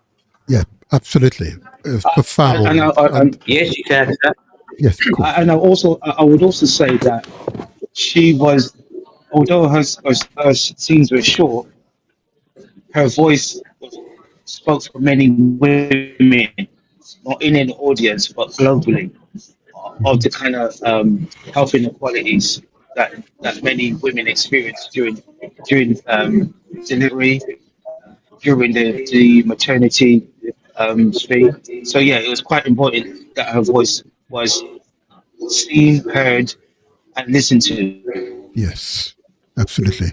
And it was very well put together.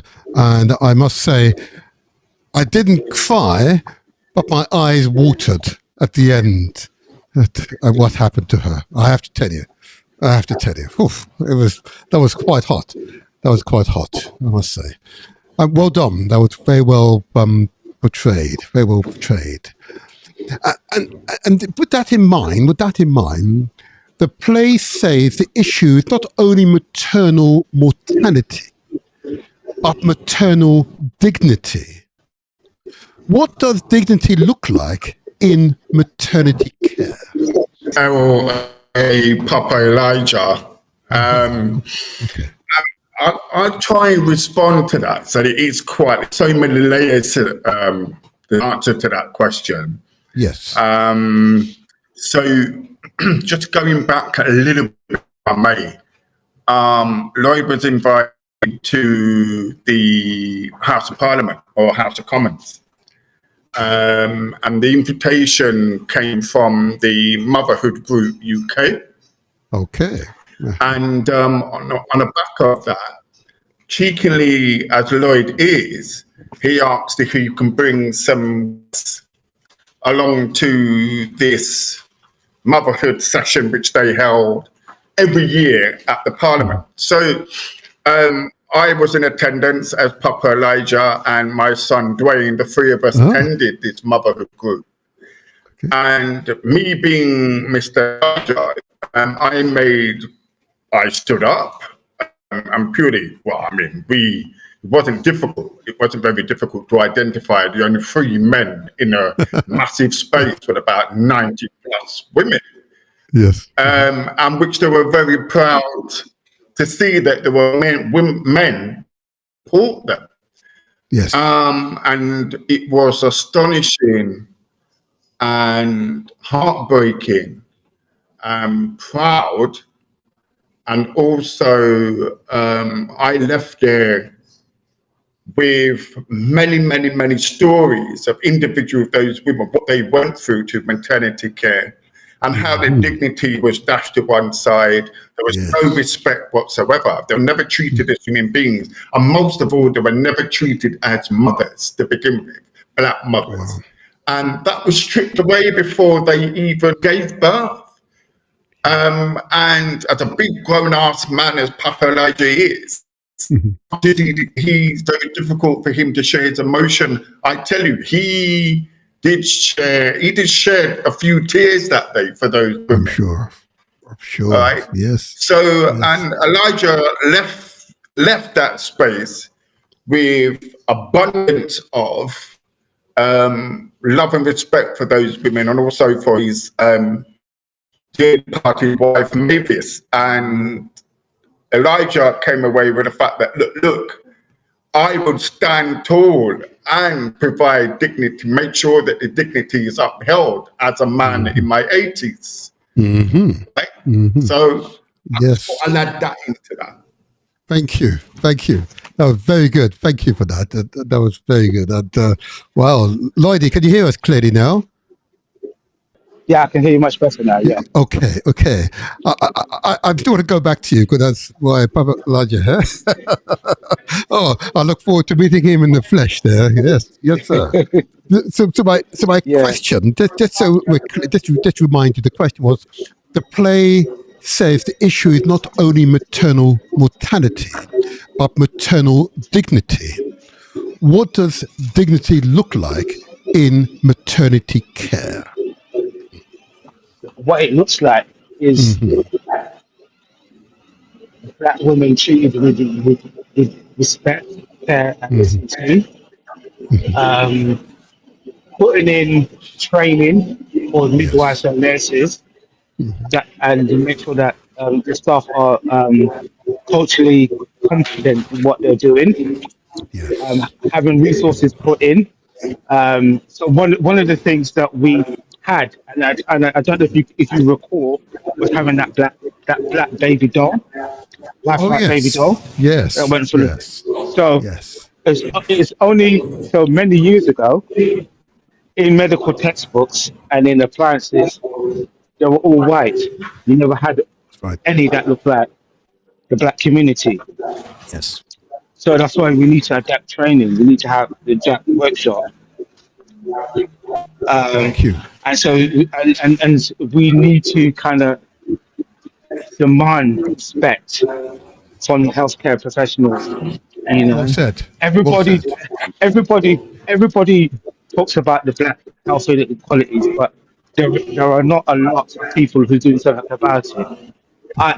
I mean, I would always big up and praise Sandra Igwe from the Motherhood Group, because when we went there, she offered us a platform for us to talk about men, and I would always be grateful for her for allowing us to be a part of that, allowing us to attend a conference. You know, do you know what I mean? I could send her an email tomorrow and she will reply straight back. I mean, when I was doing the play, I sent a plethora of emails to various organizations, various institutions for advice and support. None of them responded.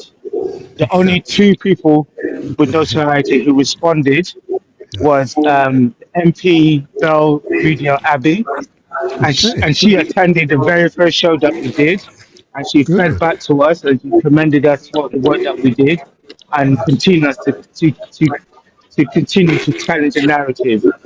And Diane Abbott, she responded by saying that unfortunately she can't attend, but thank you for the invite and keep up the good work. Do you know what I mean? So that was good.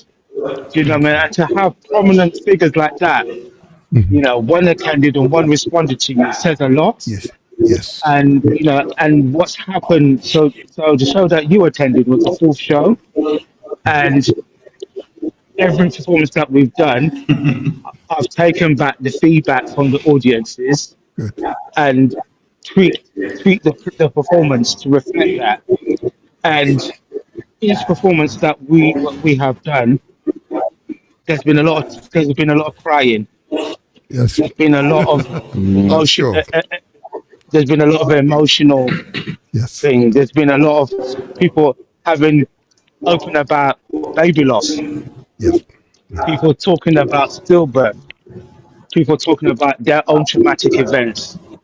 So, I mean, we're only a small group of, in a performance, 5-6 men and 2 women who's performing this. Something's got to be changed. Because everywhere I work, people are asking me, everywhere I walk, I should say, people ask me when I'm going to do it again. You need to do it. You need to do it again. You need to get the message out there.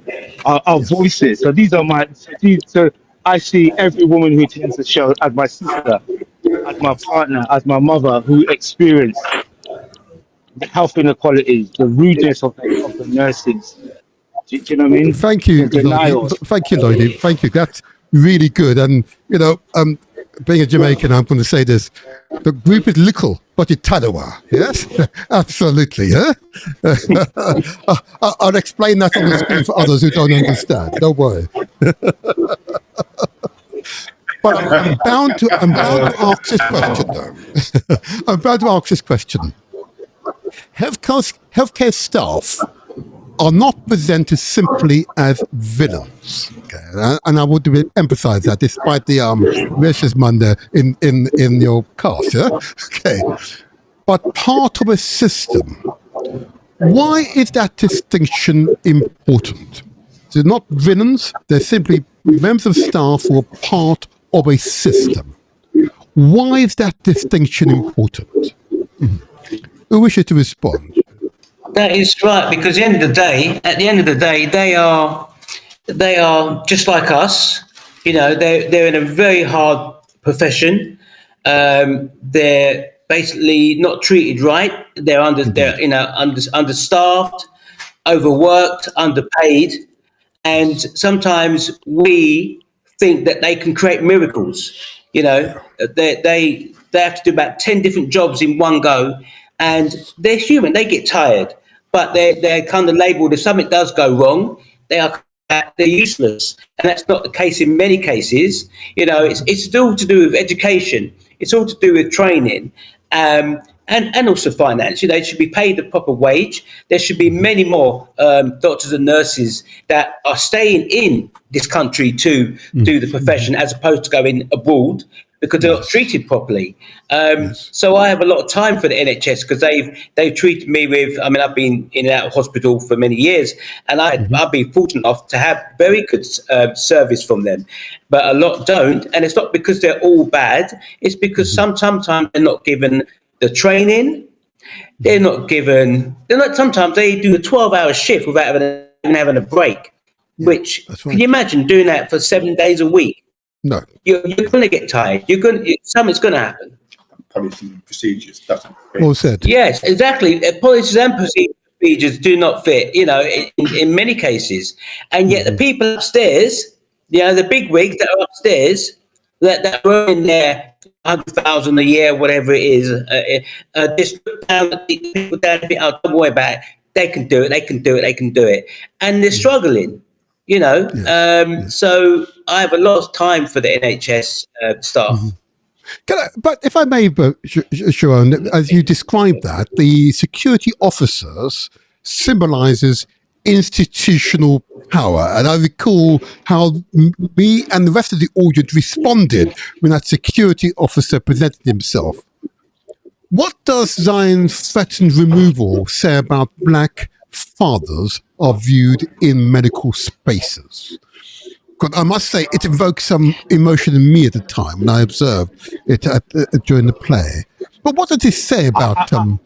yeah, go ahead. I would say they see black men as big, black and dangerous. With that attitude and aggression, that's all they see black men as when you go into those spaces. And they expect you to code switch. You go in there and you're trying to, advocate on behalf of your partner, and because they don't like it, you're deemed aggressive. That's right. So, yeah, that's what I have to say about it. Yeah, I hear you, and I related my own experience, and that's why I had to moderate my voice. So I didn't raise my voice. I was just very focused and looked at the maternity nurse in the eye, to ensure that we were communicating. But I was very clear I was going to be there for my firstborn's birth. That's for sure, So I hear you, but and therefore these old stereotypes which have been propagating part of the British communities are ones that we must make sure are removed from the staff consciousness. It is going to continue to take a lot of work. But if I just take us forward, the unseen baby represents possibility and legacy. What kind of world are the adults trying to create for that child? Who wishes to respond? Lloyd or Sharon? I'm going to say the question again because it's an important one. The unseen baby represents possibility and legacy. What kind of world are the adults, the cast, as it were, trying to create for that child? Who wishes to respond now? There are many women waiting for you men to speak now, so this is your time. The unseen baby is a possibility of what if. Yeah, of what if. So yeah. In the iteration and the second iteration, we didn't see the baby. We just heard the doctor coming out and saying it's the baby or Maya, and we left it like that. And that's what's supposed to be the big question mark. Does she have the baby or does the baby die? So the audience make their own decision about what happened, and it's more like a call to action is how best do we support this and what changes can we make. In the third and fourth in the third and fourth show, it was slightly different.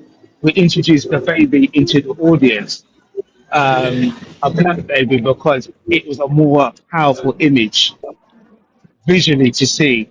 Here's a black child. This is a future generation, and it's quite meaningful as well that the audience get to see that. Hmm.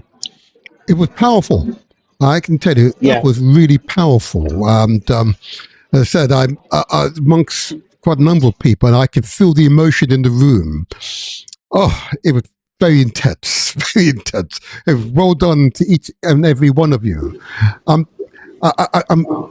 coming to a close now, and if I may, Sharon, this asks each member of the cast just to give no more than a minute a closing comment on the experience during that play. And who would go first in the room? Thank you, Dwayne. Thank you. Mm-hmm. So this is Papa Elijah. Mm-hmm. I must confess,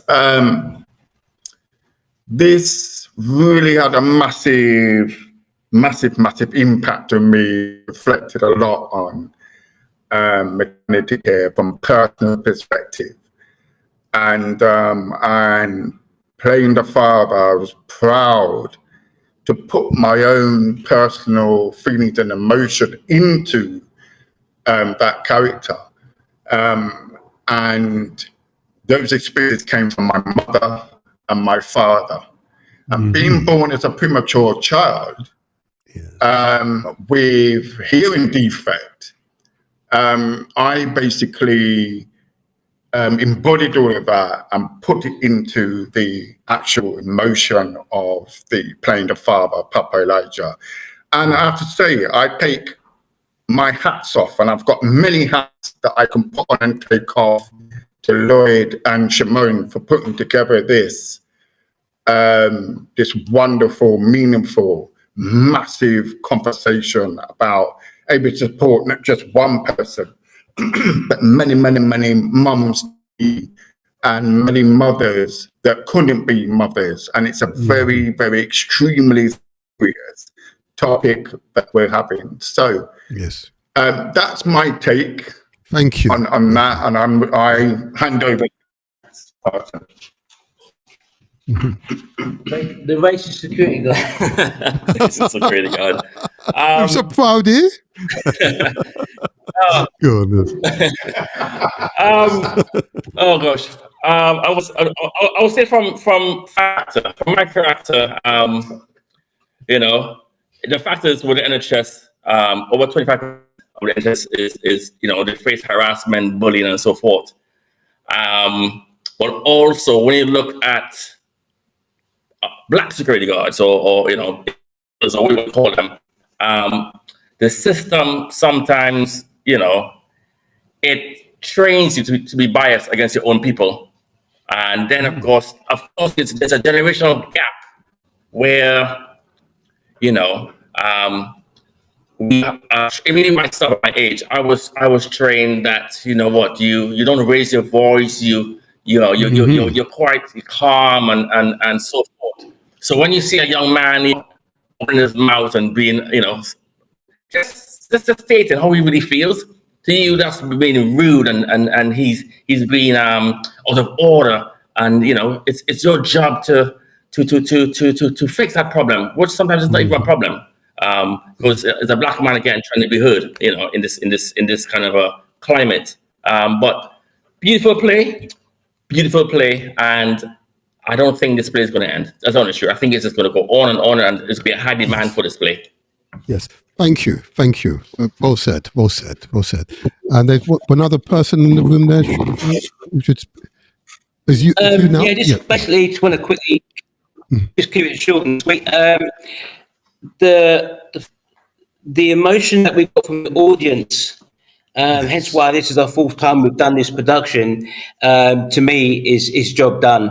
We're speaking about it now, and we need to speak about it, and we'll continue to speak about it to support each other, and hopefully to eradicate the poor treatment that mothers are given during which is one of the most amazing times of their lives, giving birth.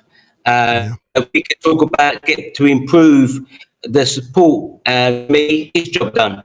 Thank you. Yes. No, thank you very much, and thank each and every one of you in the room there. Can I return to you, Lottie, now? So just for you to give us your closing words on the issues raised, what would you say? When we first started this journey, it was I would say it was a learning experience, and so we've taken that learning and we've developed a unique play, and that's expressed a lot of interest, and just to highlight how important men are in maternity services, advocating for the partners, speaking up for the partners, and also affecting policy change. So I would like to continue Umbilical for season 5, 6, 7, whatever it takes to get the message across. Thank you all. Thank you. Very well said. I want to thank each and every one of you. Powerful messages. And we expect that there are call to actions. Yeah? We want the NHS to hear our words. Okay, we're going to play it again and again until they hear our words.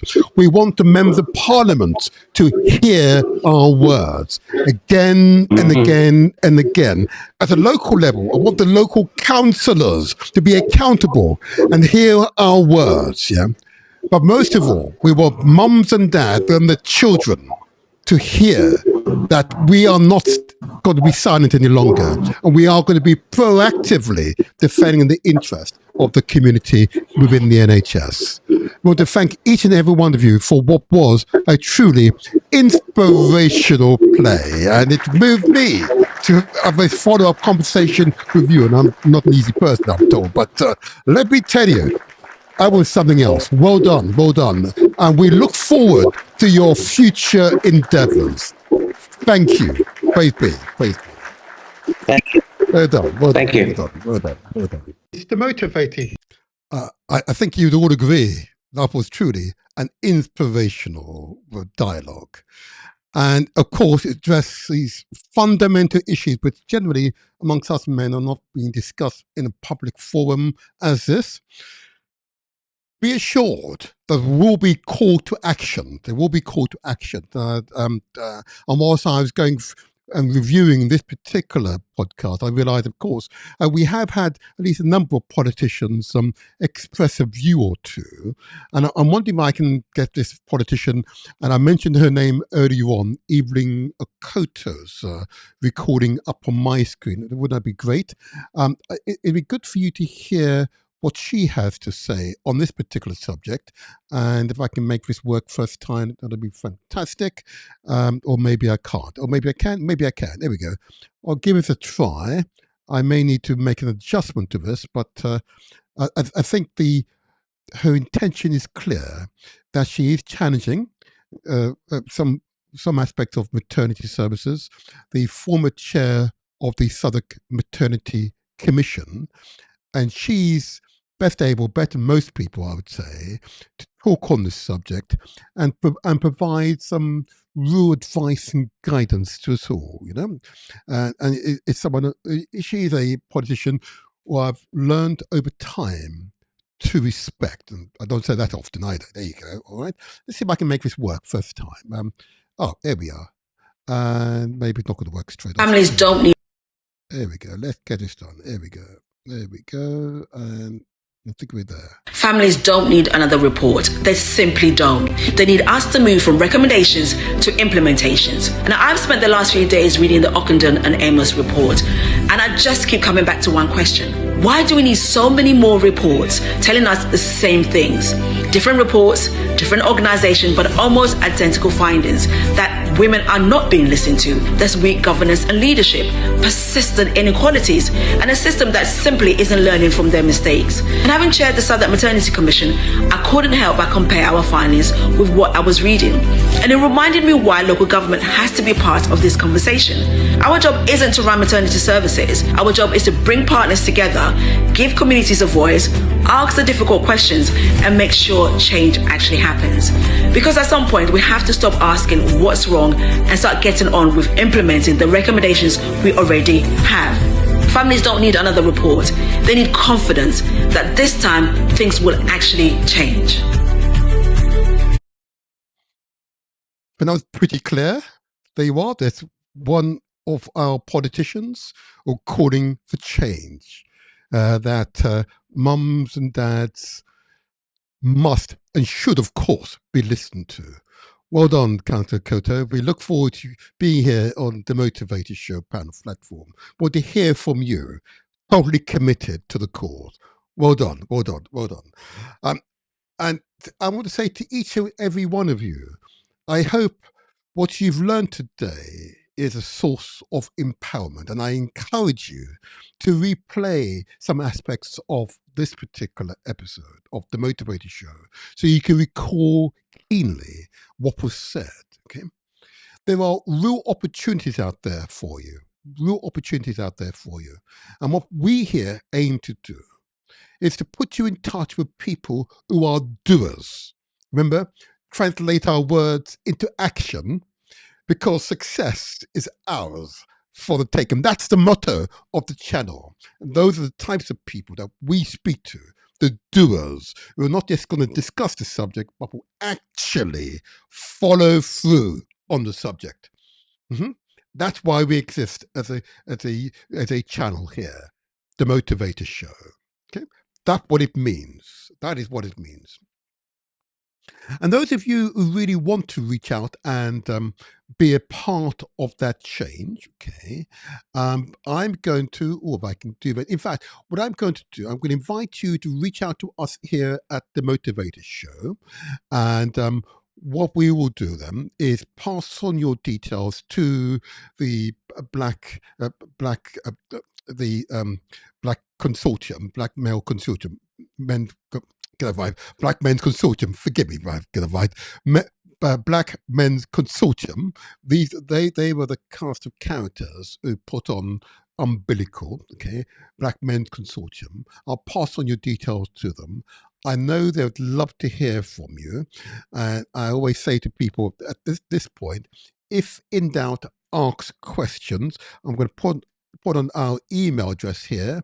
Write to us here at The Motivator Show. It's The Motivator Show 501 at gmail.com. I repeat, The Motivator Show 501 at gmail.com. Okay?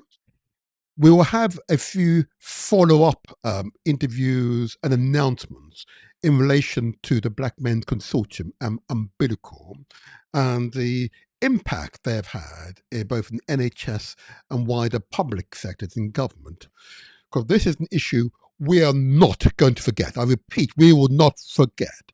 We encourage other platforms to do the same. So we will see change. We demand improvement to maternity services. So we can support councillors such as Evelyn Koto to achieve that wider vision that we all agree with, that we have a maternity service that responds and is to our need. It is ethnic and culturally sensitive and ensures that the experience for mums and indeed dad is a positive one. Yeah, it's a positive one. Thank you. If in doubt, ask questions. Write out to us. There we are. The Motivator Show 501 at gmail.com. Write to us and we pass on your details. Not a problem. And before you go, just don't go anywhere. Before you go, many of you have been with us for a while now, and you know that we care about your health and well-being. Just stay with us just for a few minutes now, because this is a critically important section. Why? Your health and well-being is our health and well-being. We are our brothers and sisters' keepers. Being conscious of maintaining good health, good both physical, mental, and spiritual health is a critical component in showing that we can continue to grow our viewership, our audience. Okay, caring about your health and well-being is critical to that component. Being a Pan-Africanist is absolutely critical. Particularly in the African communities, to which this particular platform, we are a Pan-Africanist platform, is particularly concerned with people of African heritage, although the issues I'm about to raise pertain to all ethnicities, because there are no such things as race. Just so we're clear, okay? We're all one race, but we are many ethnicities. We are all human beings. You understand? We're all human beings, one race, but we are many ethnicities. So what is important and pertains to African peoples, this particular ethnicity, pertains to all ethnicities, just so we're clear on the language which I'm using. I'm from the Caribbean. Yeah? The Caribbean has a particular university, the University of West Indies. It's led by a professor. The Vice Chancellor is Hilary Beckles. Okay. I'm going to play a very short clip of a speech he gave, a very short clip, so stay with us. It's a really important clip. This particular clip, I'm obliged to play because its observation is stark, absolutely stark. There isn't an opportunity to be in denial when persons of this caliber, okay, speak on a subject of this nature. It is stark. So stay with us. Listen to what the professor has to say. We have 60% of the black people in the Caribbean over the age of 60 have hypertension or diabetes, or both. Now, if you take the single criterion of chronic diseases, hypertension, high blood pressure, that type 2 diabetes, if you take that simple criterion, the black people in the Caribbean are the unhealthiest people on the planet. And you have to understand that. On the one hand, we are watching Usain Bolt and we're watching the Caribbean athletes. We're watching the Caribbean with an image of being the most athletic people on the planet. But beneath that image of these super sportsmen and women is the hard reality that we are now the sickest people on the planet. In every black family in the Caribbean, hypertension and diabetes is endemic and congenital. In my family, almost everybody over 60 has hypertension and diabetes. Yes, it's true. It is absolutely true. And you observe many of our cuisines, our recipes in the Caribbean, we add sugar to it. You know, the most mundane recipes add sugar to it. Yeah, sugar cane, yes. We add sugar to it. It's little wonder that diabetes is ravaging the communities and shortening lives, debilitating lives. But we're not talking about it here on Demotivatorshow, because this is where we translate our words into action. And where success, I say again, success is ours for the taking. So we are unapologetic. We bring these issues to you again and again, remind us all we must take care of our health and well-being. That was a professor in the Caribbean, but that advice and that observation affects many families, majority of families here in Britain as well, and Europe, many parts of the United States of America also. Here's another professor here in London, the Public Health Director for London, who's committed his life to our health and well-being. This time, of course, is providing common sense health advice. It only takes a minute. Just stay with us. I know you understand. Just stay with us. Observe the words of this common sense advice. Again, remember, this is the recording, so I want you to keep repeating again and again so it becomes a part of your consciousness, this common sense advice. Professor Kevin Fenton. Here we go. Oh, no, didn't work. Oh. Okay, can I make this work for him? Oh dear. Let's try again. Be great to me. I can't play Professor Fenton's work. I'm not able to play his work, it seems. Am I able to play it? It looks like on this occasion, I am not able to play it, which is a darn shame. I'll play it in our next episode. That's fair enough. This is a live show, so these things happen, I'm afraid to say, but there you go. Let me take this further. Notwithstanding Professor Fenton's contribution, which I'm not able to play this time, that we have repeated the call for our health and well-being repeatedly for the past 5 years that we've been doing the show. Okay, and what I'm heartened by is the numbers of people who've heard these messages, understood their importance, and have therefore responded positively. Okay, I know for some people it was a hard lesson, a hard, they really wanted to resist. They wanted to say, no, this is what I do, and I don't want to be deflected. And I get that. But actually, though, unless we hear these key messages, unless we respond to them, we're bound to repeat them.